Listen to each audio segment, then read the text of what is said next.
오늘 은혜 받으실 하나님의 말씀을 봉독해 드리겠습니다. 하나님의 말씀은 신약성경 골로새서 1장 9절로 12절입니다. 이로써 우리도 듣던 날부터 너희를 위하여 기도하기를 그치지 아니하고 구하노니 너희로 하여금 모든 신령한 지혜와 총명에 하나님의 뜻을 아는 것으로 채우게 하시고 주께 합당하게 행하여 범사에 기쁘시게 하고 모든 선한 일에 열매를 맺게 하시며 하나님을 아는 것에 자라게 하시고 그의 영광의 힘을 따라 모든 능력으로 능하게 하시며 기쁨으로 모든 견딤과 오래 참음에 이르게 하시고 우리로 하여금 빛 가운데서 성도의 기업의 부분을 얻기에 합당하게 하신 하나님께 감사하게 하시기를 원하노라. 아멘.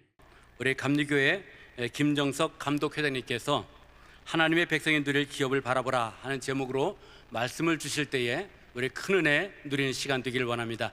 목사님 나오실 때에 오른손 높이 드시고 할렐루야로 하나님께 영광 돌리겠습니다. 할렐루야.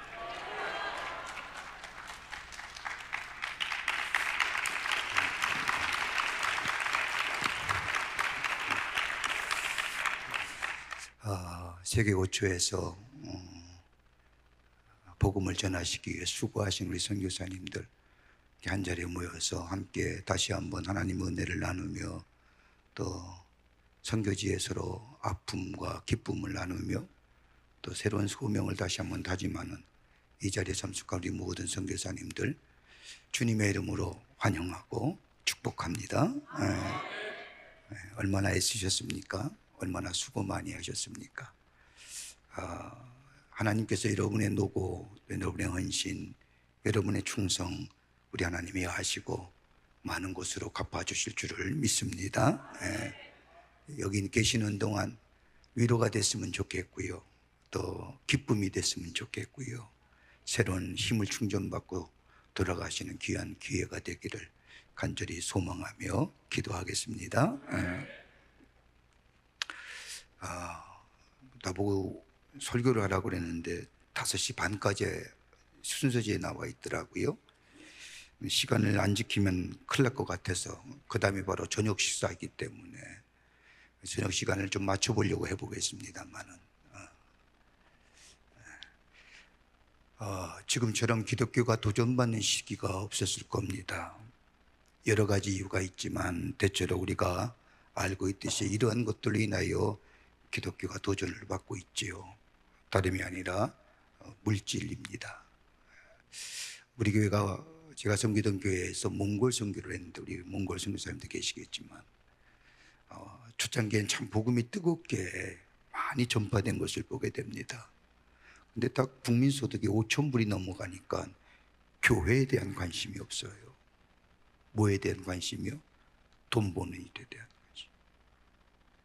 여러분 선교학자들이 여기 많이 계시겠지만 5,000불이 넘어가면 교회에 대한 관심이 사라지고요, 국민소득 3만 불만 지나게 되면 뭐에 대하여? 종교에 대한 관심이 없어요. 저희 얼마 전에 호렙산 기도회라고 40일 새벽 기도를 했는데 새벽에 4시 반, 4시쯤에 나오게 되면 전 깜짝 놀랐습니다. 교회 다니는 사람만 새벽에 열심을 내는 줄 알았더니 새벽 4시에 골프 빼고 나가는 사람이 너무 많은 거예요. 남들은 교회 가서 나라를 위해서, 교회를 위해서, 가정을 위해서 기도하는 그 시간에 어떤 사람은 골프백을 메고 필드를 나누면서 건강을 위해 운동하지요. 나쁘다는 거 아닙니다. 3번 물이 넘으면 종교에 대한 관심이 없습니다. 여러분 한국 사회에 기독교만 도전일까요? 여러분 불교와 캐톨릭은 지금 숫자도 안 셉니다. 그러니까 종교인 수, 그러니까 자기 믿는 신도의 수가 몇 명인지도 몰라요. 우리 기독교는 끊임없이 카운트하잖아요. 전 인구의 몇 프로, 몇 명, 교회가 몇 개, 목사의 수가 얼마. 여러분 이 한국교회의 교회 수가 36,000개고요 목사의 수가 10만이랍니다. 근데 여러분 무당수는 몇 명인 줄 아세요? 100만 명입니다. 크게 100만 명이 잡습니다. 자기의 사당을 갖고 무단기구 타는 데가 몇 곳인 줄 아세요? 많게는 40만입니다. 그렇다고 한다면 우리 교회 더 세워야 되는 거 아닙니까? 그런데 십자가 많다고 뭐라 그럽니다. 3만 불이 넘으면 종교에 대한 관심이 없는 겁니다. 또 하나 시대적인 철학의 사조겠지요. 과학의 문명과 기기가 너무 발달하다 보니까 굳이 종교에 대해서, 인간의 이상의 발전이 있으니까 굳이 종교는 미스터리한 거, 이런 생각에 절대성이 사라진 시대, 상대성을 존중히 여기는 시대. 그래서 우리 시대의 가장 중요한 화두가 뭘까요? 해봤어? 경험성이지요. 여러분, 우리 기독교만큼 경험에 귀한 가치를 두는 종교가 어디 있을까요? 성령도 체험이잖아요. 예수 만난 것도 체험이잖아요. 이게 경험이거든요. 이 포스트 모더니즘에 갖는 이 절대성의 부정 속에 기독교의 가치는 더 쉽게 많은 사람들에게 전달할 수 있는 기회가 되지 않을까. 그럼에도 불구하고 이 철학의 사조가 기독교의 복음 선교에 가로막고 있습니다. 왜요? 하나님에 대한 절대성, 구원에 대한 절대성. 여러분, 왜 기독교가 배타적인 줄 아십니까? 구원 때문에 그렇습니다. 구원관 때문에 그렇습니다. 예수 그리스도 이름 외에는 우리에게 구원받을 만한 이름이 없다라고 말씀하신 이 것 때문에, 예수 믿어야만이 구원받기 때문에, 구원관 때문에 기독교가 배타적일 수밖에 없는 겁니다. 그러기에 핍박을 받는 거고, 그러기에 박해를 받는 거지요. 그러니까 이거 핍박받고 박해받는 것을 왜 우리가 핍박을 받아야 되냐, 우리가 왜 박해를 받아야 되느냐가 아니라 그걸 지극히 당연한 수준으로 받아들인다고 한다면 우리가 갖고 있는 종교에, 우리가 갖고 있는 기독교의 탁월성, 역울성이 증명되는 건 아닐까요? 역으로. 또 하나의 우리가 좀 갖고 있는 생각이 뭐냐면, 다른 것이 아니라 굳이 우리가 들린다고 한다면, 내부의 것으로 든다고 한다면 교회 안에 부정적인 모습,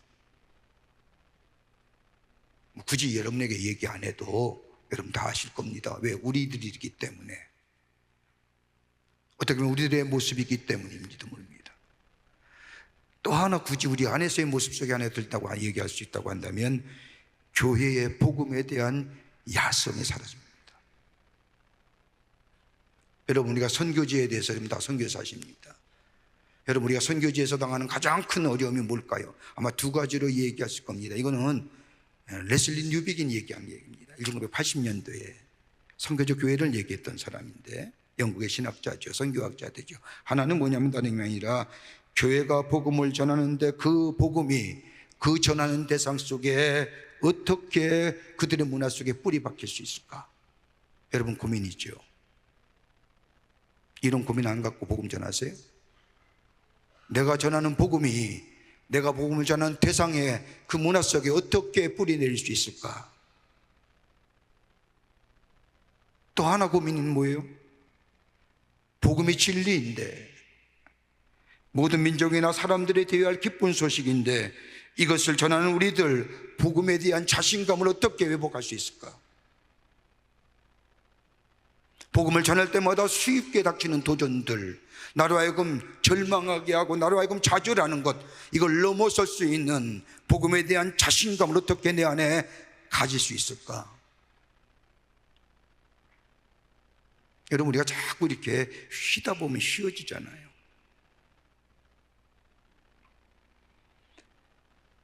예수 그리스도의 복음, 나를 구원하시고 나를 새롭게 하시고 나로 하여금 나의 존재성과 실존성을 새롭게 변화시킨 이 놀라운 복음의 역사, 나만의 처음으로 갖기가 안타까워서 주님께서 말씀하신 것처럼 모든 민족으로 제자를 삼아 저 땅끝까지로 복음에 직된 사명 감당하라고 하는 그 말씀에 순종하여 내가 하나님이 말씀하신 대로 가라는 곳에 가서 복음을 전하는데, 이 복음이 저들에게 전해질 때마다 저들의 문화 속에 스며드는 것이 아니라 튀쳐나올 뿐만 아니라 그로 인하여 내 안에 있는 복음의 자신감이 점점 사라지는 이 모습들, 여건이, 환경이 어려워서 좌절하는 게 아니라 그로 인해 얻어지는 실망, 그로 얻어지는 상실감. 여러분, 오늘 읽은 본문의 말씀은 주 60년 사도의 직분과 더불어 죄수의 신분을 가지고 있던 사도 바울이 한 번도 만든 적이 없는 저 골로새 교회들에게 감옥에서 보낸 편지입니다.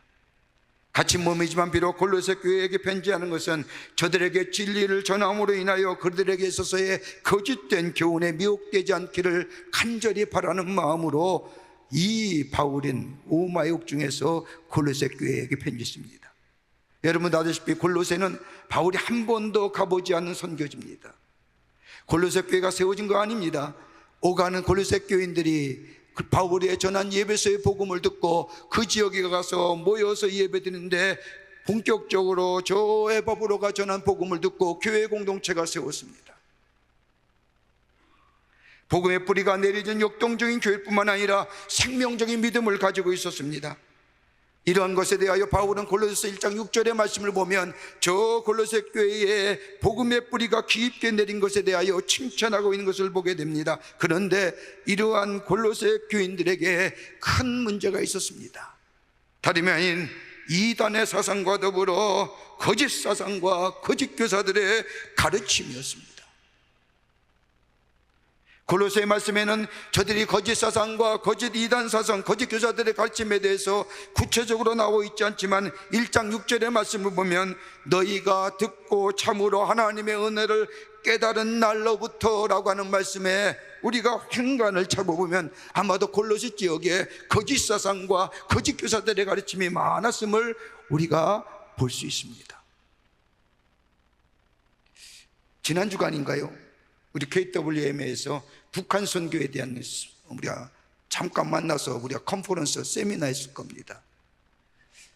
여러분 그때에 우리 KWM의 사무총장님과 더불어 같이 모였던 분들이 가장 크게 우려하는 장면이 뭘까요?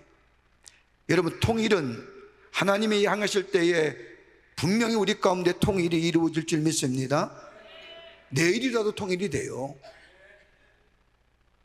그렇다면 통일이 위해 여러분 다 외국에 나가서 선교하고 복음 전하는데 가장 가까운 저 북녘에 있는 우리의 동포와 우리와 같은 얼굴과 우리와 같은 피부색을 가진 저 북한의 선교는 누가 할 겁니까? 얼마나 여러분 북한 선교에 대해서 관심이 많으신지요? 통일은 분명히 될 터인데 여러분 이 땅에 복음이 어떻게 전래됐을까요? 1885년 저 벤젤레 저 제물포양에 2명의 선교사가 내려와 복음을 전하는 것이 우리 삼국 개신교의 선교의 역사라고 한다면 그 후에 복음이 전파된 역사를 보면 중국 단동을 비롯해서 신의주와 의주와 정주와 그리고 평양에 이어지는 이 라인을 통하여 이 땅에 복음이 전파되며 북한의 수많은 교회가 세워진 것을 보게 됩니다. 북한이 얼마나 복음의 뜨거운 열정의 장소였습니까? 아마 이 땅에 복음의 기초를 놓았던 분들이 다 이북 출신의 선교 목사님들이요 성도들이었습니다. 여러분도 잘 알고 싶은 저 길선주 목사님 평양 출신입니다. 이기풍 목사님 저 황해도 출신이고요, 조기철 목사님 저 김익두 목사님, 박윤선 박사님 저 이성봉 목사님입니다. 그 북한에 나온 이 나라의 민족의 복음의 선각자입니다. 여기서 새벽기도가 시작됐고요, 여기서 회개운동이 시작됐고요, 이것이 평양의 대각성운동을 일으켜서 이 땅에 복음의 새로운 역사를 일으켰던 것이 저 북한 일조인데, 여러분 통일이 된 후에 북한 성교 누가 할까요?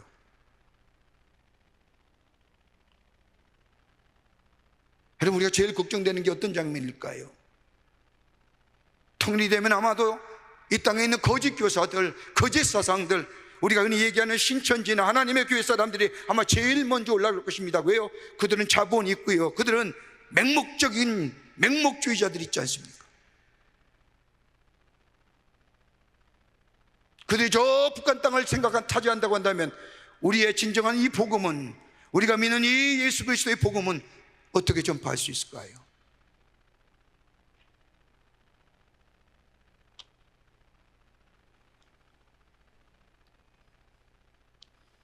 오늘 사도 바울은 골로새 교인들 성도들에게 말합니다. 너희들이 그 거짓 사상과 거짓 교사들의 가르침을 넘어설 수 있는 날이 아니라 너희 안에 뿌리박은 복음의 탁월성, 복음의 우월성,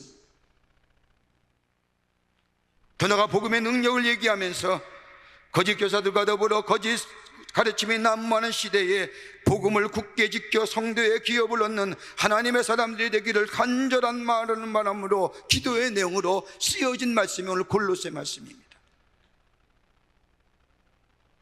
여러분, 성경 말씀을 보십시오. 신약 성경에서 사복음서를 제외한 후에 그리스도인이란 단어는 딱 3번밖에 안 나오고요, 제자란 단어는 무려 270번가량 나옵니다. 여러분, 우리는 권위들, 많은 사람들이 예수 믿는 사람들을 가리켜서 신자라고 얘기합니다. 여러분, 신자는 어느 종교에서도 통용될 수 있는 단어입니다.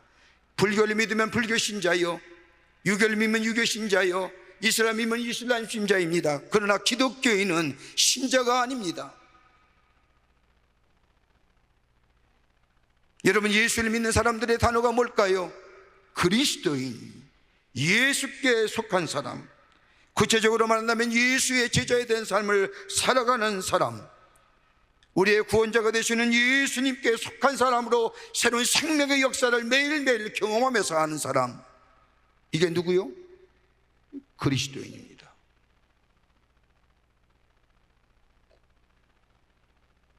여러분, 오늘 귀한 시간에 주님의 부르심을 받아서 땅끝까지로 복음의 증인된 삶을 살라고 저 모든 민족으로 제자를 삼으라고 하는 주님의 말씀에 순종하여 온 세계에 거쳐서 복음을 전하다가 이 자리에 참석하신 우리 모든 선교사 여러분, 여러분에게 분명히 제가 성경의 말씀에 이용한다면 여러분이 누릴 성도의 기업이 분명히 있을 줄 믿습니다. 아멘들 안 하세요? 하나님이 여러분을 위해 예비하신 성도의 기업이 분명히 우리 가운데 있게 될 줄 믿습니다. 그렇다고 한다면 그 기업을 누릴 자가 어떤 사람일까요? 하나님이 우리 부르심이 다 다를 겁니다.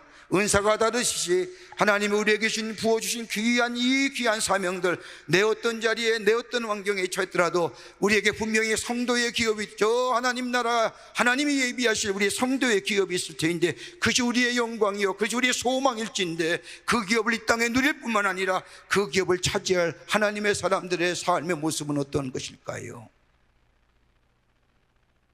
오늘 바울은 거짓 사상과 거짓 교사들이 난무하는 그 골로새 교인들에게, 너희에게 하나님의 기업이 있을 터인데 이 기업을 힘써 지키고 살아내는 삶, 오늘 구체적으로 몇 가지로 우리에게 말씀해 줍니다. 오늘 이 시간 함께 말씀을 나누며 은혜 받기를 원합니다. 첫째는 다름이 아니라 하나님의 뜻을 아는 삶입니다.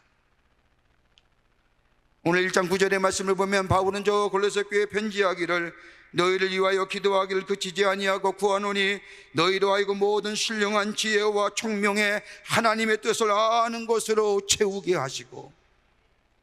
여러분, 그리스도인의 사는 인생의 궁극적인 목적이 뭘까요? 여러분, 우리가 매일매일 인생의 삶, 우리의 삶을 살면서 우리가 정녕 원하는 것이 뭘까요? 내 안에 하나님의 뜻이 어디에 계실까? 여러분에게는 신령한 지혜가 있습니다. 신령한 지식도 있습니다. 바울은 이러한 신령한 지혜와 지식 위에 다름 아닌 너희 안에 하나님의 뜻이 아는 것으로 채워주기를 원하노라. 여러분, 우리가 기도하며 살지 않습니까? 여러분, 우리의 기도 어떤 기도일까요? 보통 기도를 하게 하면 우리의 내 뜻을 하나님께 아뢰는 것을 기도라고 말합니다. 내 소원을 아뢰고 내 뜻을 안 하고 내 처지를 안 하고 내 형편이 이러합니다. 내 소원이 이렇고요, 내가 이렇게 하려고 하니 하나님 도와주십시오. 아마 선교지에 계신 여러분은 이 기도가 더 간절한 기도일지 모릅니다. 이 기도는 뭐라고요? 간구의 기도요, 간청의 기도입니다. 이거 우리 주님이 하라고 하셨습니다. 누구니 내 이름으로 구하는 것마다 내가 응답하시겠다고 약속하셨습니다.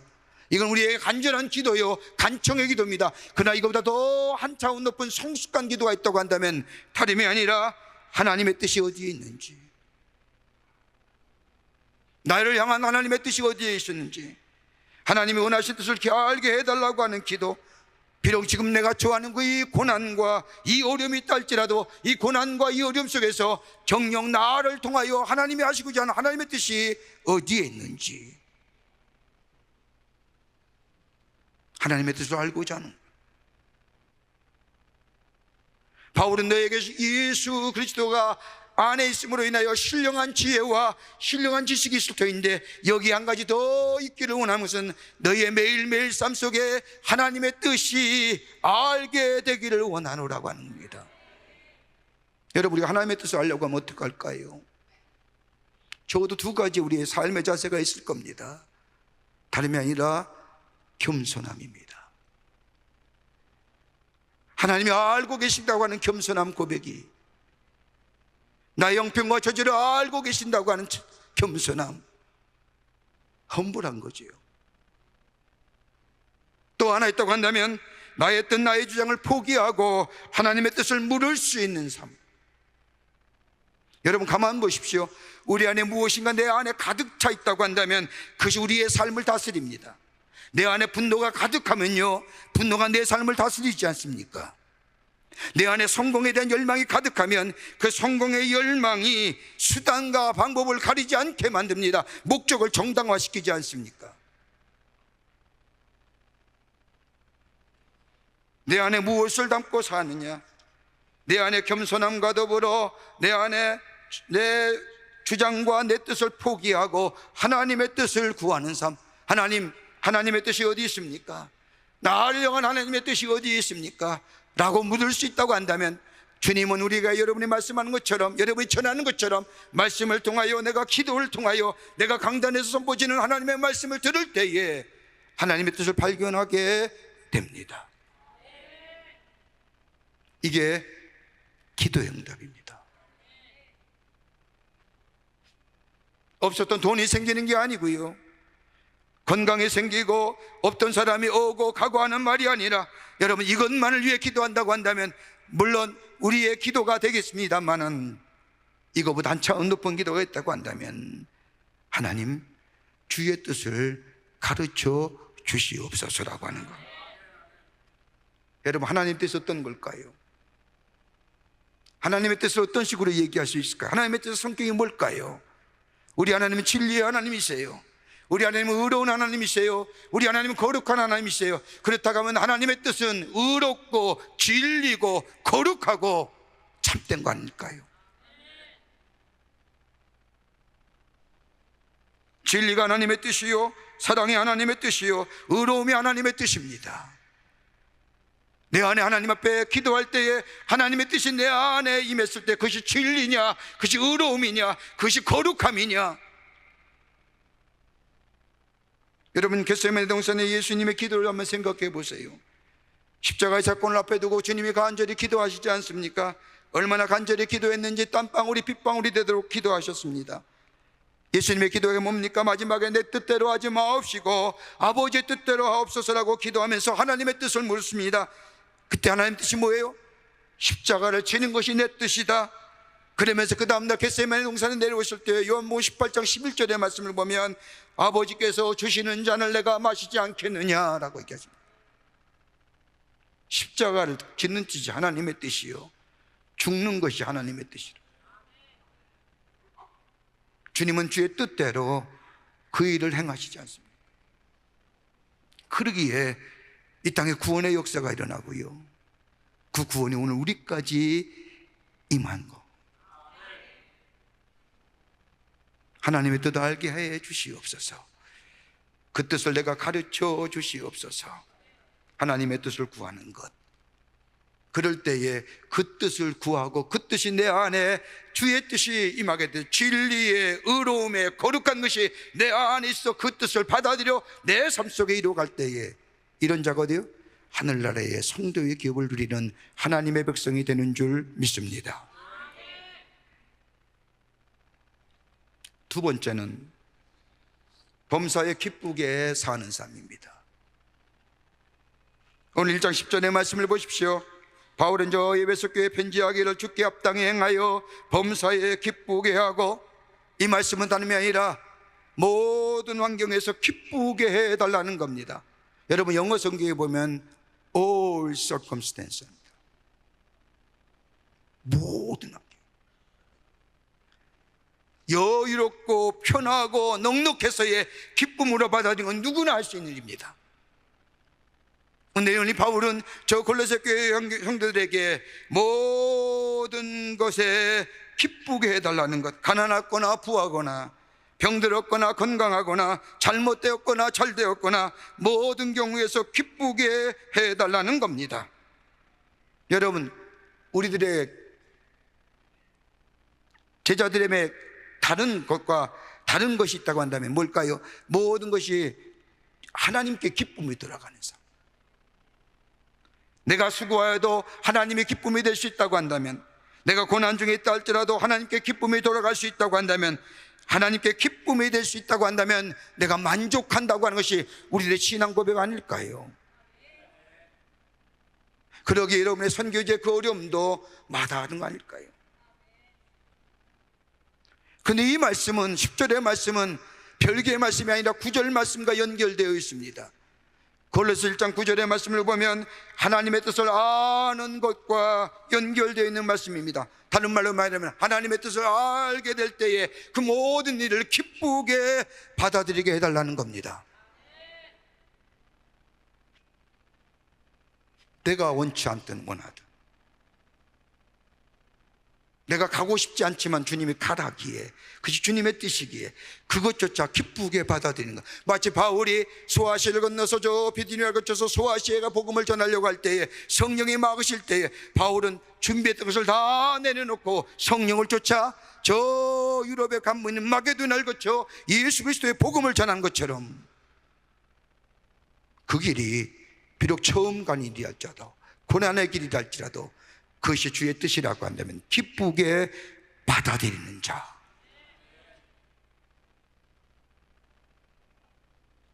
근데 이거 그저 되는 게 아니지 않습니까? 내 의지와 결단으로 되는 것이 아니지 않습니까? 그러게 오늘 본문에 바울은 뭐라고 얘기합니까? 다름이 아니라 모든 능력으로 능하게 하시고, 능력이 필요하다는 겁니다. 여기서 능력이라는 게 다름이 아니라 바울이 얘기한 능력은 복음의 능력입니다. 여러분, 복음 안에 사는 사람은 능력이 있습니다.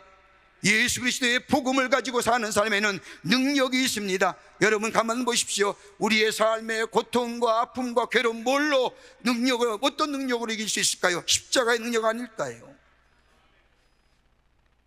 예수 그리스도의 십자가의 능력이 나의 상처와 아픔을 치유시켜주고 회복시켜주지 않을까요?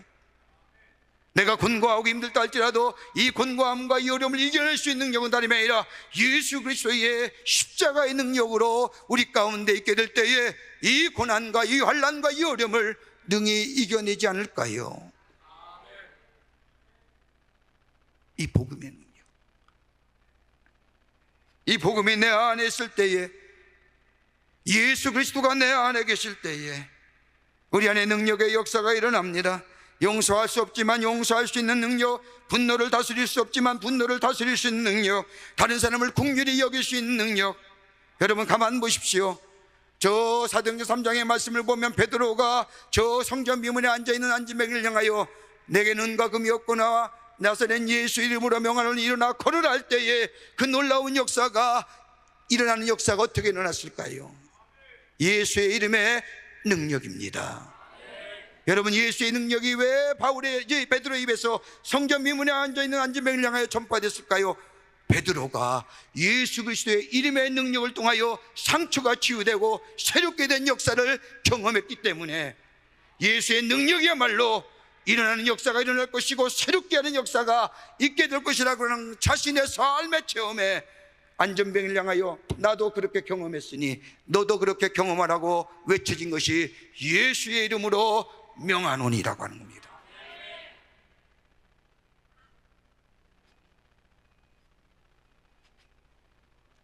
여러분, 어디서 올까요? 예수 안에 있을 때만이 가능합니다. 내 안에 예수의 은혜가 내 안에 있으면 다른 사람을 용서할 수 있습니다. 다른 사람을 긍휼히 여길 수 있습니다. 다른 사람의 아픔과 함께 아파합니다. 은혜가 있으니 시험도 이깁니다. 여러분, 필립 얀시라고 하는 기독교 문학가가 쓴 이야기책 가운데 이 세상의 가장 마지막 최고의 단어는 뭐냐? 은혜다. 믿으십니까? 이 세상의 최고의 마지막 단어는 은혜이다. 여러분, 은혜의 기관이 어디냐? 필립 얀시는 얘기합니다. 교회다. 여러분, 세상도 웬만한 일, 교회 못지않은 일을 하고 말합니다. 집을 지어주기도 하고 가난한 자에게 먹여주기도 하고 아픈 사람을 고쳐주는 일도 굳이 교인이 아니어도 할 수가 있습니다. 그러나 세상이 못하는 일이 하나 있다고 한다면 세상은 은혜를 베풀지 못합니다. 이해 안 되세요? 세상은요, 내가 한 만큼 공로받아야 되고 내가 한 만큼 인정받아야 돼요. 근데 교회는, 그리스도인이요, 내가 한 만큼 인정받아요? 은혜로 알고 은혜로 흘러보내지요. 이게 다르다는 거예요. 여러분, 기독교의 핵심적 가치가 뭘까요? 저 십자가를 얘기할 수 있고 사랑을 얘기할 수 있고 구속을 얘기할 수 있습니다. 여러분, 이단을 빼면 기독교가 존재하지 못합니다. 여러분, 사랑만 해도 성경에 몇 번 나오냐면 무려 557번이나 나옵니다. 하나님의 사랑이 우리에게 흘러오고 그 사랑 우리가 구속함을 받고 하나님의 자녀가 되는 이 원인과 과정을 뭐라고 얘기해요? 성경은요, 은혜. 여러분, 은혜의 개념을 좀 다르게 생각해야 됩니다. 없었던 것이 있어서 은혜가 아니다. 예수 그리스도의 십자가의 사랑이, 하나님의 사랑이 우리에게 흘러오고 그 사랑이 우리가 구속함을 받고 하나님의 자녀가 되는 그 원인과 과정이 한마디로 뭐예요? 은혜. 제가 감리교 목사님입니다. 감리교 용어로 합니다. 선제적 은총, 프리벤팅 글레이스입니다.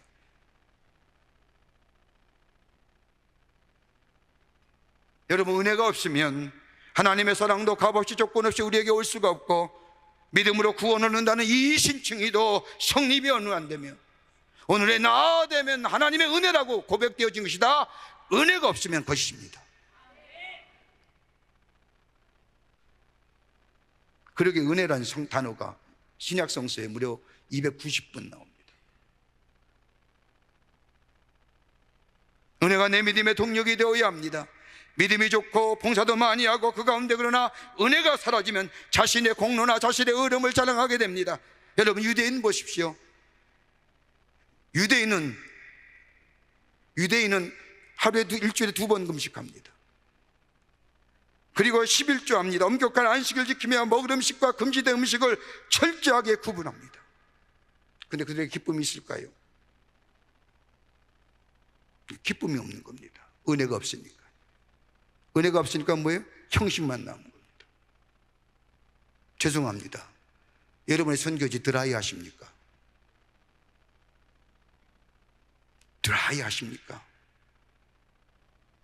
은혜 한번 생각해 보시죠. 그 은혜는 다름이 아니라 오늘 여기 성경 말씀을 보면 그 영광의 힘을 쫓아 은혜 안에서 주의 사명을 감당하는 것. 나보고 5분 전 남았다고 표시해서 5분 전에 끝나겠습니다. 나보고 뭐 50분 하라는 건 다 거짓말이군요. 들어올 때 나보고 50분 설교해도 됩니다 내놓고 30분도 안 됐는데. 여러분, 한국 초기에 이 설교 예화하고 마치겠습니다.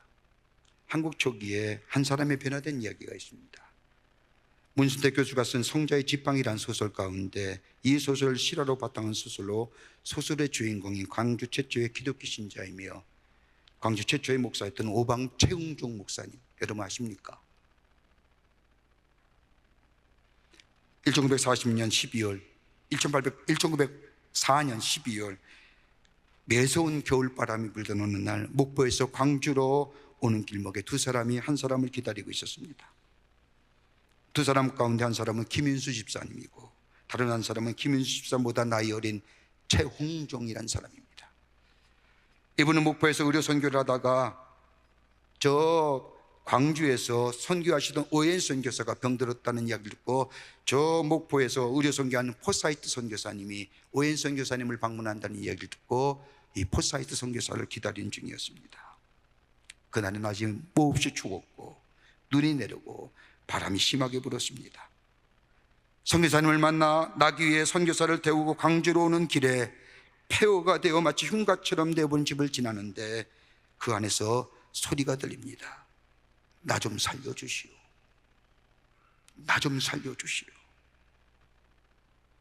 놀라서 집 쪽을 바라보니 거기에는 손과 얼굴을 가리고 있는 한센병 환자, 그 환자가 살려달라고 외치는 겁니다. 당시 한센병 환자들은 흔히 볼 수 있을 뿐만 아니라 친구 선교사인 오웬 선교사가 위독하기에 이 포사이트 선교사님이 빨리 가야 함에도 불구하고 이 선교사는 걸음을 멈춥니다. 그리고 그 여인에게 달려갑니다. 후에 알려진 이야기에 의하면 김복순이라는 여인인데 그때 나이 25살, 그 여인에게는 5살 난 아들이 있었습니다. 한센병을 걸린 이 여인은 가정과 공동체에서 쫓겨나 이곳에서 노숙하며 숨어 살고 있었던 겁니다. 이 여인을 본 이 포사이트 선교사가 자신의 외투를 벗어서 떨고 있는 여인의 몸을 감싸줍니다. 그 다음에 선교사님이 이 여인을 번쩍 안아서 자신이 타고 가는 나귀에 태워버린 겁니다. 최응종에게는 그 자체가 충격이었습니다. 선교사는 자신이 손수 나귀를 끌고 가는데 이 여인이 계속해서 무엇인가 말합니다. 손가락 마디는 무너져 버렸고 얼굴은 병으로 인하여 일그러진 여인, 더 이상 바라볼 수가 없는 처참한 상황입니다. 그런데 그 여인이 계속해서 이야기하는 것이 다름이 아니라 저 자신의 집 앞에 있는 지팡이를 가져다 달라는 겁니다.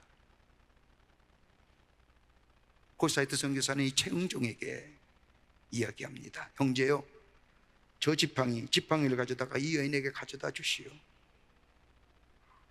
그 말을 듣고 이 형제가 지팡이를 가져다 주려고 가까이 갔을 때 이 최웅정이는 결코 그럴 수가 없었습니다.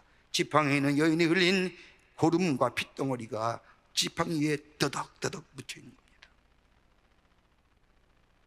선교사의 말을 듣고 그 지팡이 위에 섰지만은 감히 선뜻 그 지팡이를 잡을 수가 없었습니다. 그 지팡이를 집어서 그 여인에게 가져다 줄 수가 없었습니다. 선교사는 계속해서 이 최웅정 청년에게 재촉합니다. 형제요, 우리가 갈 길이 멉니다. 빨리 그 지팡이를 가져다 이 여인에게 갖다 주시오. 재촉하지만 잡을 수가 없습니다. 그 순간에 그에게 이런 마음이 들었습니다. 우리와 다른 저 서양 사람도 저 여인을 번쩍 앉아서 나귀에 태우는데 내가 이 피구름이 묻은 지팡이 하나 가져다 주지 못한다면 민족적 수치가 되겠구나. 이방 사람들 앞에서 우리 민족이 수치를 당하겠구나. 내가 한센병이 걸린 날 때도 그렇게 해야지 하고 이 청년은 지팡이를 짚고 그 여인에게 가져다 줍니다. 그리고 가는 길 내내 불안합니다. 내가 언제 한센병이 걸릴지. 그런데 얼마간 시간이 지난 후 이 여인은 가는 길에 죽고 맙니다. 그리고 이 여인이 남긴 지팡이, 피구름이 더덕한 그 지팡이를 이 최웅정 청년은 자신의 가슴에 묻고 자신의 삶을 하나님께 드리기로 결단합니다. 이 청년은 그 피구름 묻은 그 지팡이가 하나님이 자신을 부르는 예수 그리스도의 음성이라는 것을 깨닫고 그것이 오히려 자신에게 불안과 염려와 걱정이 아니라 그것이 바로 내게 하나님의 은혜라는 것을 깨닫고 그는 하나님의 사람이 되기로 결단합니다. 불하게 되거나 이름이 최망치요 동네 불량배로 살던 이가 예수를 믿고 한센병 환자를 위해 평생 산, 그래서 저 남쪽에 내려가면 오방 최웅종 목사입니다. 하나님 은혜가 우리를 새롭게 했습니다. 그 은혜로 살아가는 겁니다. 그 은혜가 하나님께만 영광이 된다고 한다면 복음의 능력 가지고 사는 겁니다. 그 뒤에 말씀을 보면 참고 견디라고 얘기합니다. 참고 견디는 건 두 가지로 얘기합니다. 오래 참으라, 이거는 내 환경과 여건 속에서 나타나는 것의 참음입니다. 또 하나 있다고 한다면 오래 견디는 거예요. long suffering, 인간관계 속에서 맺어지는 그 아픔도 견디어내라는 겁니다. 무엇을 위해서요? 주님이 우리에게 예비해 주신 저 하늘나라의 성도의 기업에 누릴사. 사랑하는 여러분, 하나님의 복음을 전하라 얼마나 수고 많으십니까? 얼마나 애쓰십니까? 우리는 저 하늘나라의 영원한 기업이 주께서 예비한 성도의 기업이 없다고 한다면 아마 이 땅에서 우리의 수고, 우리의 열심 주께서 우리에게 갚아주시겠지만 복음 전하는 일 쉽지 않을 겁니다. 우리에게 소망이 있습니다. 그 성도의 기업을 이 땅에 누릴 수 있는 삶이 뭘까요? 주의 뜻을 따라 행하는 자요. 그뿐 아니라 주의 주신 귀한 말씀에 순종하여 기쁨으로 모든 것을 받아들일 수 있는 것. 그리고 우리 안에 오래 참음과 견딤, all patience, 환경과 여건입니다. long suffering은 뭐예요? 사람과 사람의 관계 속에서 얻어진 상처. 아마 우리 가운데 가장 견디기 어려운 게 뭐예요? 사람과 관계성 속에서 얻어진 상처일 겁니다. 그런데 주님은 그것조차도 하늘의 영광을 바라보며 참고 견디어 기쁘게 받아들이라는 겁니다. 뭐로요? 복음의 능력 가지고. 주의 나라를 위하여 수고하신 여러분들, 하나님이 여러분의 하신 일들을 기억하실 겁니다. 하늘나라의 놀라운 기업들, 하늘의 축복들 약속하신 대로 여러분의 삶 가운데 허락하여 주실 겁니다. 매일매일 주의 뜻을 구하며 그 뜻이 비록 내 마음에 안 들더라도 기쁨으로 받아들이고 복음의 능력으로 참고 견디어내는 여러분의 선교 여정이 될 때에 하나님의 여러분 기억하시고 약속의 성취를 허락하여 주실 뿐만 아니라 여러분의 삶 속에 비록 내 환경의 삶은 어렵고 힘들더라도 내 안의 삶은 주님과 더불어 풍성함과 풍요로움을 사는 복된 인생이 될 줄 믿습니다. 주님이 여러분과 함께하여 주실 줄을 믿습니다. 기도하시겠습니다. 살아서 역사하시는 전능하신 하나님, 저희들 주께서 사랑해 주셔서 불러주시고 하나님의 사람으로 세우실 뿐만 아니라 나의 실존과 나의 존재성을 다루게 하여 주실 뿐만 아니라 주의 복음을 전할 수 있는 하나님의 사람들로 세워주심에 감사합니다. 저들이 주님의 말씀에 순종하여 저 어느 곳에 가든지 복음을 전하다가 이 귀한 자리에 함께 모였습니다. 다시금 주님의 말씀으로 새롭게 되기를 원하며 내 안에 새로운 사명감으로 충만해지기를 원하며 그리스도의 사랑과 은혜가 내 안에 넘쳐나기를 원하는 이 자리에 참석한 모든 이들 위해 하나님 하늘의 복을 넘치도록 허락하여 주시옵소서. 우리 사랑하는 귀한 선교사님들 어느 곳에 있든지 주의 뜻을 따라 행하는 자들 되게 하여 주시며 그 뜻을 기쁨으로 받아들여 그 뜻을 따라 사는 인생 되게 하여 주시며 오래 견딤과 참음을 통하여 하나님의 귀한 역사, 살아계신 하나님을 증거하는 당신의 귀한 종들 되게 하여 주시옵소서. 저들이 섬기는 선교지 위에 축복해 주시고 저들의 섬기는 가정과 자녀들 위해 주여 복되게 하여 주시옵소서. 주께서 우리와 늘 함께 계심에 감사하며 예수님의 이름으로 기도하옵나이다. 아멘.